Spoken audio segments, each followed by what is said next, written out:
What's up, everyone? Welcome back to the Next is Now podcast. Today we will have Gabe Weis, four-star forward out of Kentucky that's transferring to Montverde Academy, as well as his Central Kentucky Basketball Club head coach, Stallworth, who's in his first season on the MHC this year. Excited to hear from those guys, and let's get right to it. All right, Gabe, Mays, how's it going, guys? It's going good. Doing well. So, Mays, Gabe hasn't experienced MHC yet. You've played a whole spring on MHC. He's coming over for the July live period. What are your thoughts so far? Your first season on MHC? I would just say the level of competition. We haven't had a game where I felt like, oh, we're just about to blow this team out. Like there hasn't been. I think we've had one game where I think we may have played in DC, New World, and we got it going.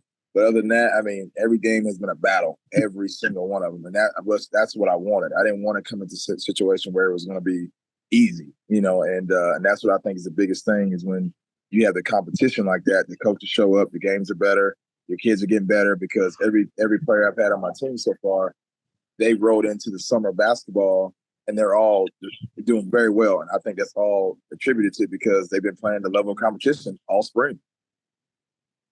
Gotcha. And Gabe, you're going to Montverde this upcoming season. What's your thoughts on that move? Being a small town country kid from Kentucky, going to the biggest prep school in the country. What's your thoughts heading into that move?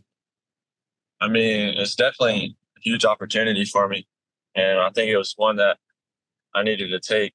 And I mean, just from being in a small town, I mean, the whole town's behind me. So, I mean, I think it'll be good for me. And I'm just interested to see how it plays out.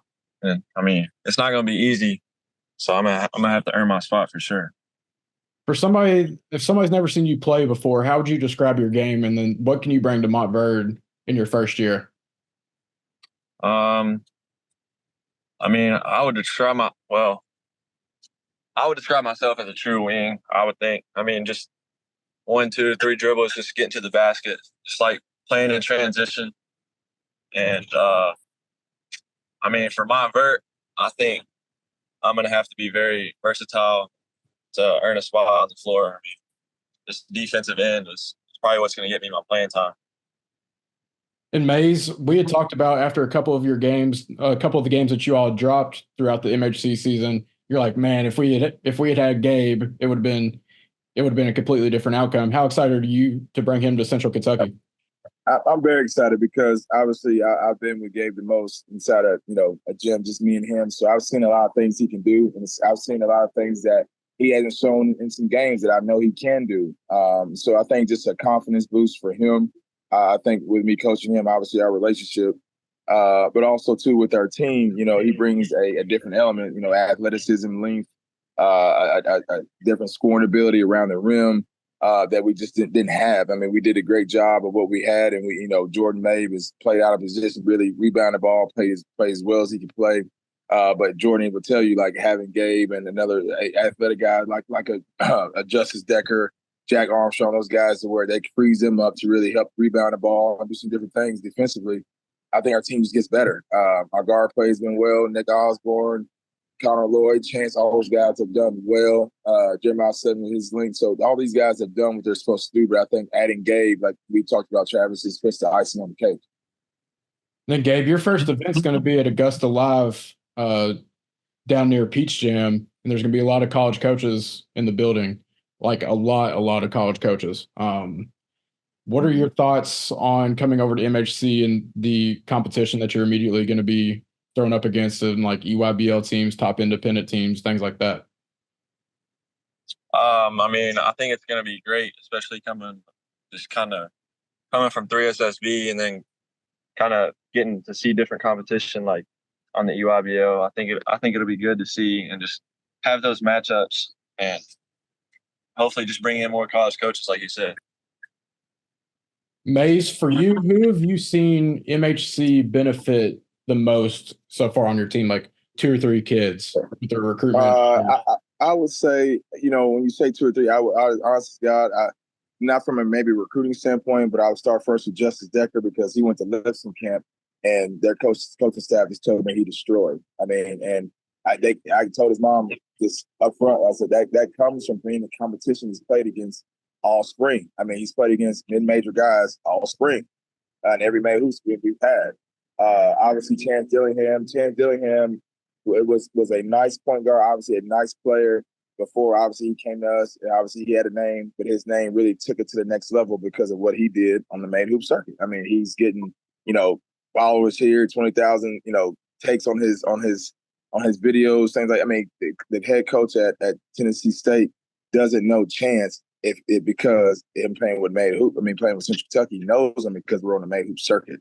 That's where he's seen him at on his video, and that's where he kind of fell in love with him. Connor Lloyd, same way. I think he is turned into probably the best player in the 5th region. He's really, he's one of those guys that has a really good chance to do something this year, obviously with Adair County.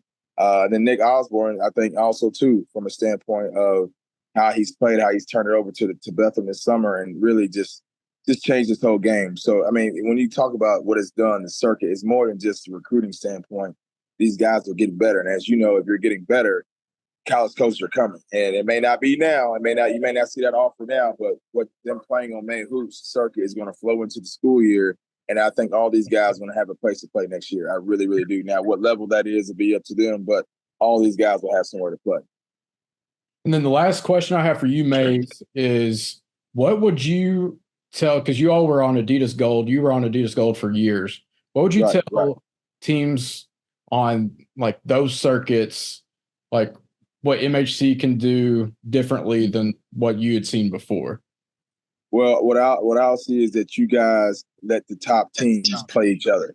You guys don't water anything down. If you want smoke, that's exactly what you're going to get. If you want to play top competition, that's exactly what you're going to get. And you guys mean what you say. Everything that you told us, Travis, so far has happened. Where in Adidas Gold, we could win the circuit, and the only thing you might get is a published post.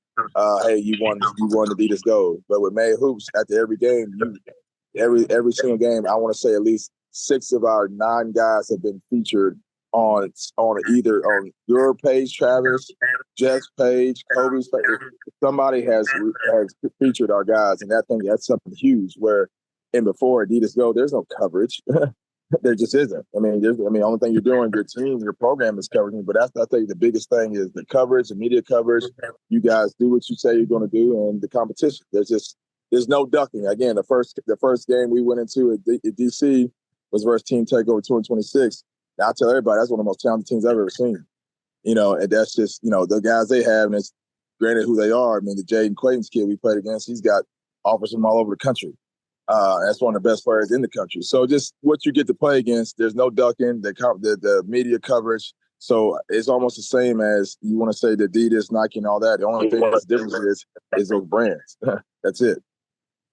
That's the only difference. You put our top teams versus those other top teams in those conferences, it's not going to be some blowout games. It just won't. And then, Gabe, to wrap up with you, obviously June 15th, college coaches were able to reach out to you. Who were some of the notable schools that reached out? My biggest ones were Arkansas and Auburn, Kentucky, Louisville, Indiana's reaching out again, Xavier, Western, Stanford, LSU, Penn State. There's a few more I just can't think of right off the top of my head, but some pretty big schools that came to the list. And growing up in Kentucky, did you have any preference? Like, what was your dream school growing up? I mean, growing up, it was always Kentucky just because that's where I was from. But, I mean, now that I've been getting recruited by different schools and been able to see different facilities and stuff, I mean, I'm kind of just open to whoever now. So it's been good to see different schools like that.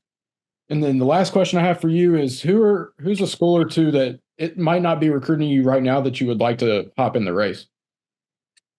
I